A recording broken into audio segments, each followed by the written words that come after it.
амансыздар ма балалар, қалдарың қалай? Балалар, мынандай бір есеп қарастырайық. Массасы м маятник вертикаль күйден альфа бұрышқа ауытқыды. тепе-теңдік күйден өтер кездегі маятник жібінің керілу күші қандай?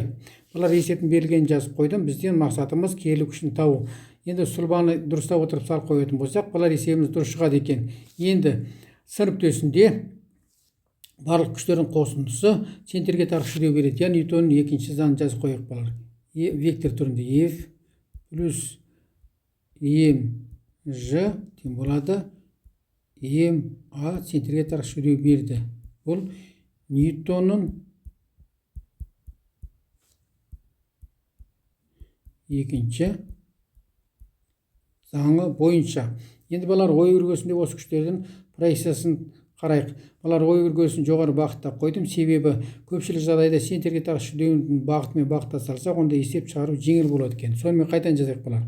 Ой өргөсі бойынша бағыттас жіптің керілік күші плюс болады, минус ауырлық күші төмен қаратып аталған минус болады, тең болады ма центрге тартқыш жүдеу берді. Енді осы жерден керілік күшін тауып алайық балалар. F тең болады ма центрге тартқыш күш плюс mg.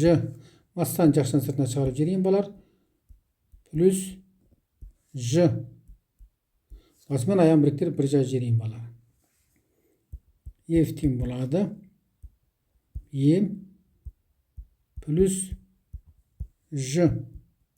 Енді балалар, бұл жерде центрге тартқыш жүдеу шеңбер бойымен бір қалыпты қосылған кездегі центрге тартқыш жүдеудің формуласын жасайық. Центрге тартқыш жүдеу v квадрат бөлінген r. Балалар, шеңбер бойымен бір қалыпты вертикаль қосылған кезде центрге тартқыш жүдеудің радиусы жіптің ұзындығына тең. Осыны жазып қояйық. r тең елге. Орнына қайтадан жазайық. Яғни центрге тартқыш жүдеуіміз біздің балалар v квадрат бөлінген ел болды. Жетінді төртке қойып жазайық. v квадрат бөлінген ел плюс g. Бізде балалар жіптің ұзындығы және жылдамдығы жоқ. Енді жылдамдық балалар, с нүктесіндегі жылдамдық, бұл энергия сақталып заңы арқылы өрнектеп шығаруға болады екен. Яғни с нүктесіндегі математикалық маятниктің кинетикалық энергиясы, толық энергиясы а нүктесіндегі математикалық маятниктің толық энергиясына тең. Енді осыны жазып қояйық с нүктесі үшін.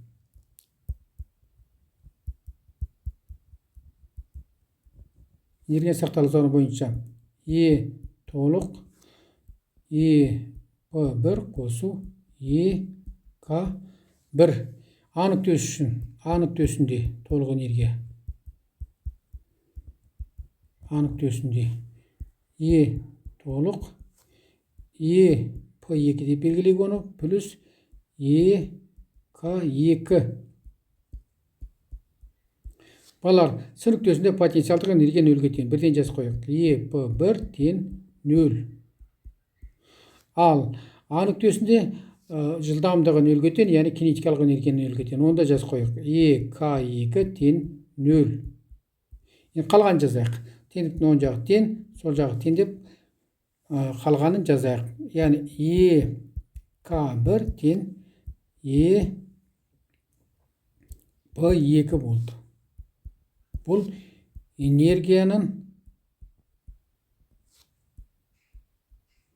сақталу заңы бойынша. Энергия сақталу заңы бразильская түсіріп желік, 7-ші сыныпта оқығанбыз, балалар. Энергия жоғалмайды, жоқтан пайда болмайды. Энергия бір түрден екінші түрге айналады. Энергия мәңгі сақталады. Тек қана бірақ тұйықталған жүйеге ғана арналған. Бұл энергия сақталу заңы. Тұйықталған жүйе дегеніміз, бұл жерде ауаның кедергі күші жоқ болса, үйкеліс күші жоқ болса, тек қана бұл сыртқы күштер әсер етпесе, тек қана ішкі күштер әсер етсе, ондай жүйені тұйықталған жүйе деп атаймыз. Бұл жерде ішкі күштер ауырлық күші мен жіптің керілу күші ішкі күштерге жатады екен. Енді бірінші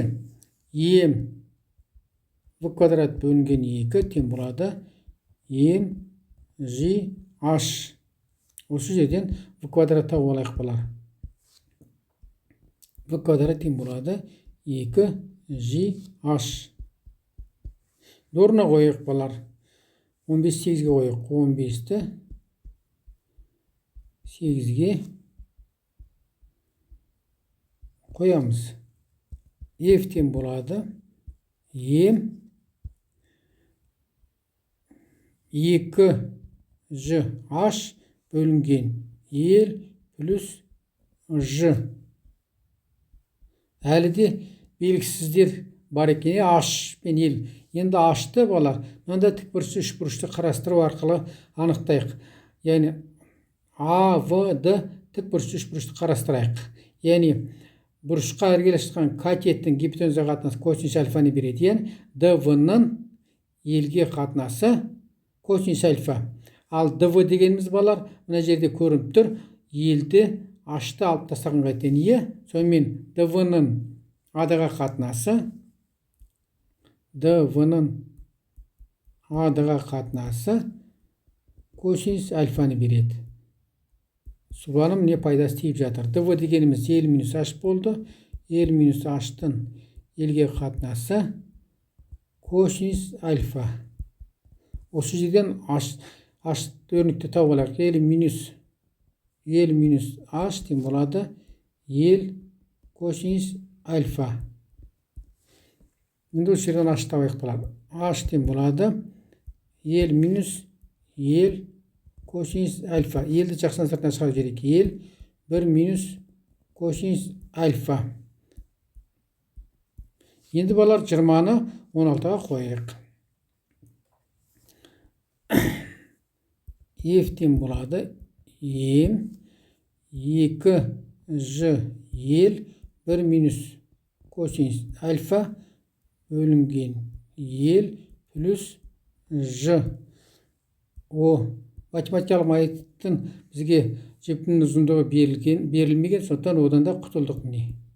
21. Қалған жазайық. F тең болады М 2Ж 1 минус косинус альфа плюс Ж.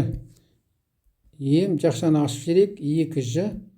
2Ж минус 2Ж косинус альфа плюс Ж.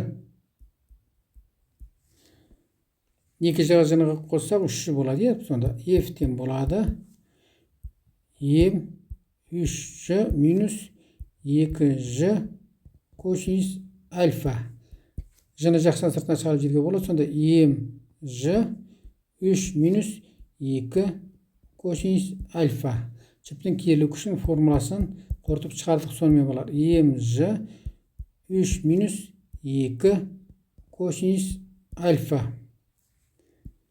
23 болсын, мына біздің 24 болсын. 24-ші формуланы балар есептің жауына қарап салыстырып көрейік. Бірдей шықты, сонымен есебіміз дұрыс. Яғни осымен сабағымыз аяқталды. Қош сау болыңдар балалар.